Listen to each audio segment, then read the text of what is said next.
नमस्कार friends, support India channel में आप सभी का हार्दिक स्वागत है। दोस्तों, अग्निवीर के लिए यह वीडियो बहुत महत्वपूर्ण रहने वाला है, निर्णायक रहने वाला है, क्योंकि इसी साल के लास्ट में अग्निवीरों का पहला बैच अपने 4 साल पूरे करेगा।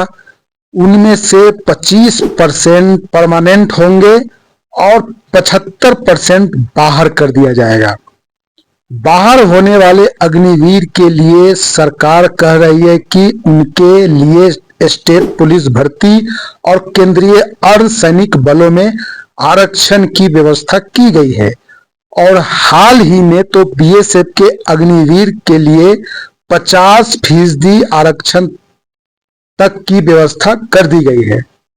लेकिन सवाल उठता है कि क्या इस व्यवस्था से बाहर होने वाले प्रत्येक अग्निवीर को फिर से सरकारी नौकरी मिल जाएगी?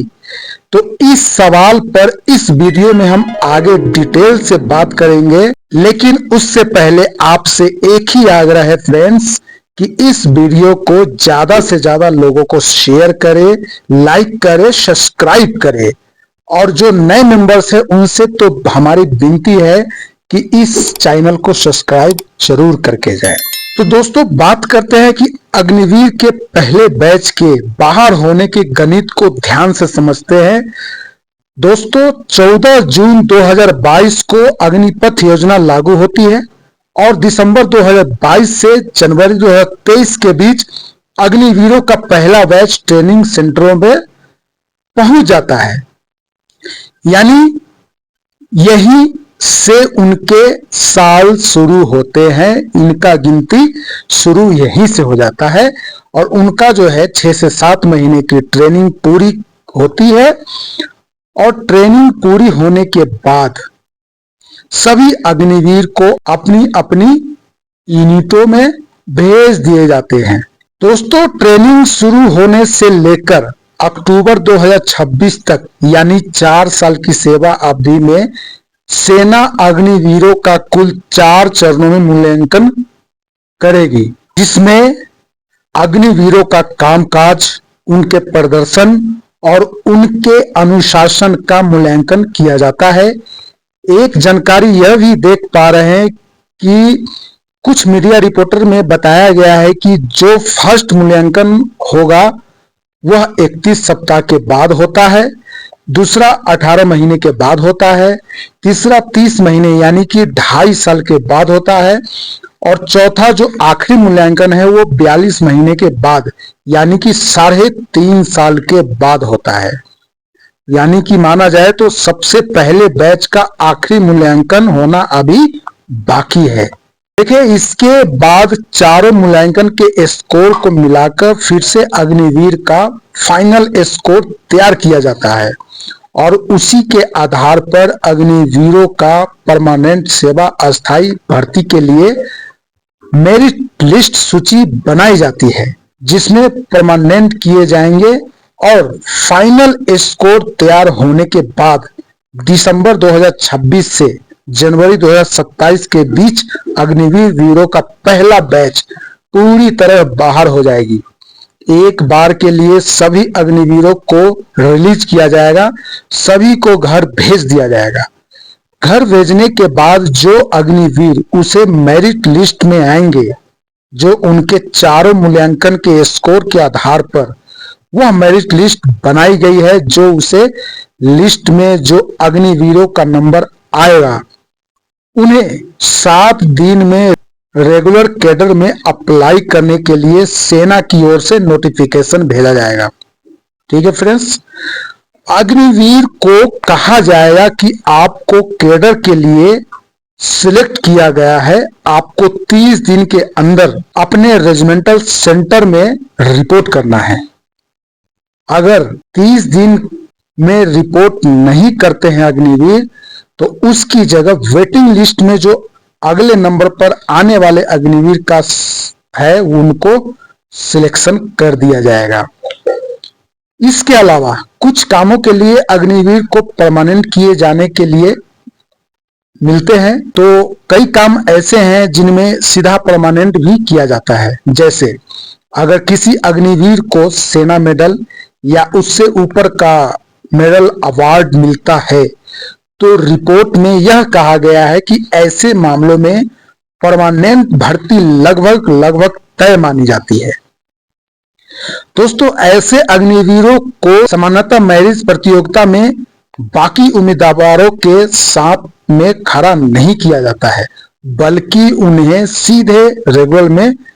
इसके अलावा अगर किसी अग्निवीर का नाम MID में है तो रिपोर्ट के अनुसार उस अग्निवीर को अतिरिक्त बोनस अंक लगभग 25 नंबर तक मिलते हैं, जो फाइनल मेरिट लिस्ट में उसे बहुत आगे ले जाने के लिए काफी मदद करेंगे और मेंशन इन डिस्पैच किया होता है।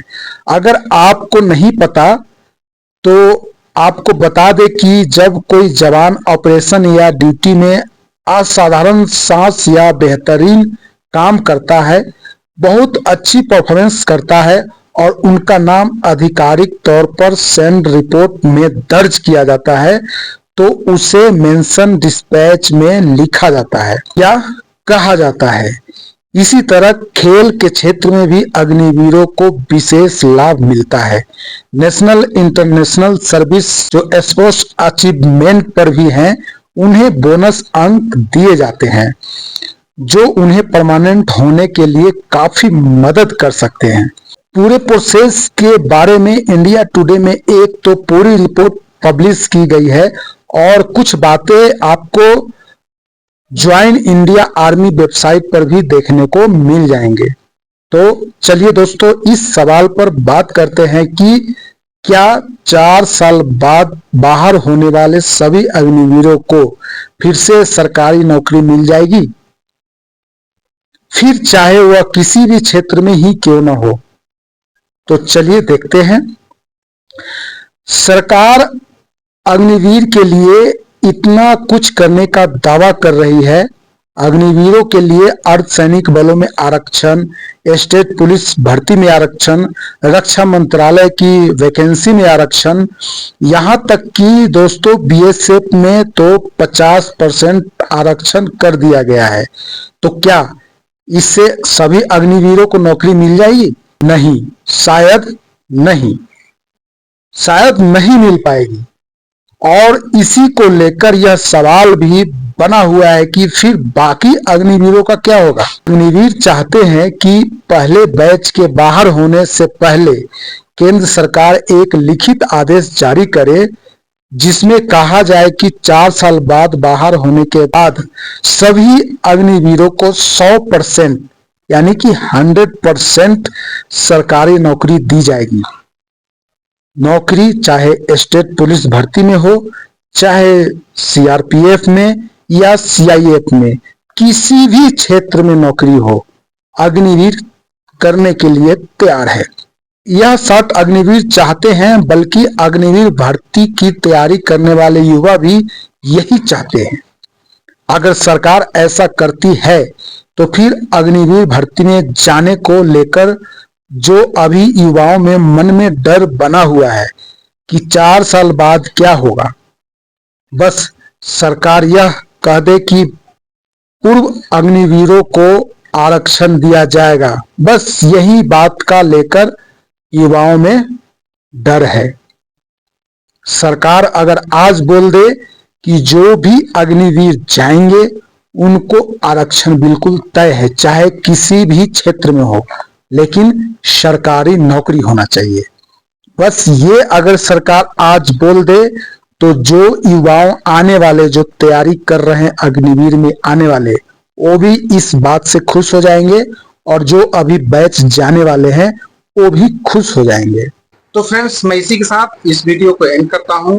वीडियो को लाइक, शेयर और सब्सक्राइब जरूर करें। Okay, thank you. जय हिंद, जय भारत, नमस्कार।